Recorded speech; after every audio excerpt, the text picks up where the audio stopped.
Hello and welcome to She Rises. This is a podcast for Christian women who love God but are tired of living in survival mode and want more than another promise of peace.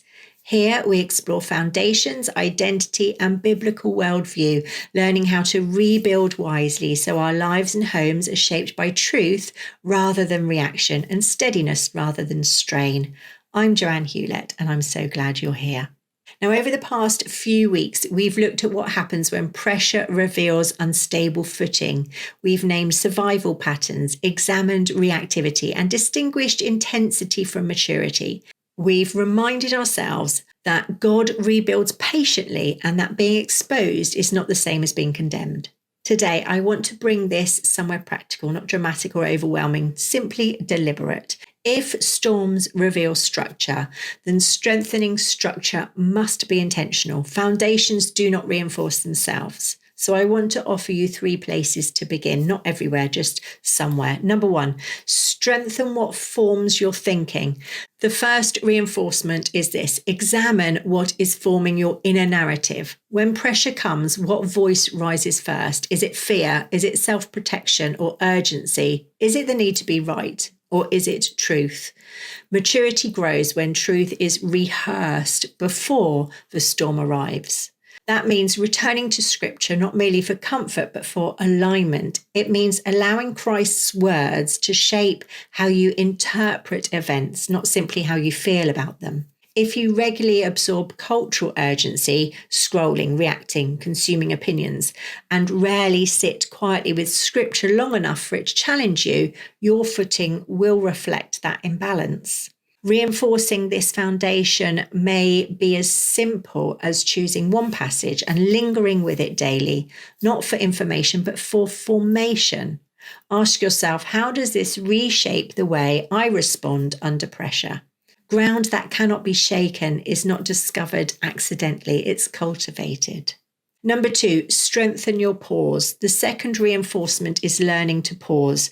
Survival reacts quickly. It seeks relief or control in the moment. Maturity creates space. This may feel small, but it is structural.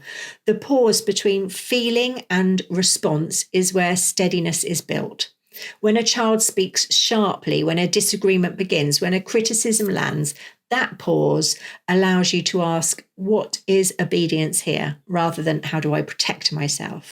The pause isn't weakness, it's reinforcement. It's the difference between bracing and building. And it may be the most countercultural habit you cultivate this year.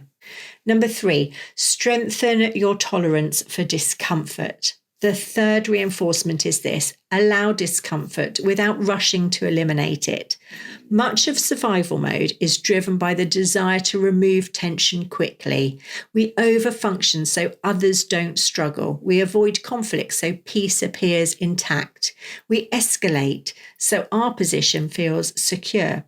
But maturity tolerates short-term discomfort for long-term stability. When you allow a child to wrestle with consequence rather than rescuing them immediately, you strengthen the house. When you remain calm in disagreement rather than winning quickly, you reinforce the frame. When you allow someone to misunderstand you temporarily without scrambling to fix it, you deepen trust.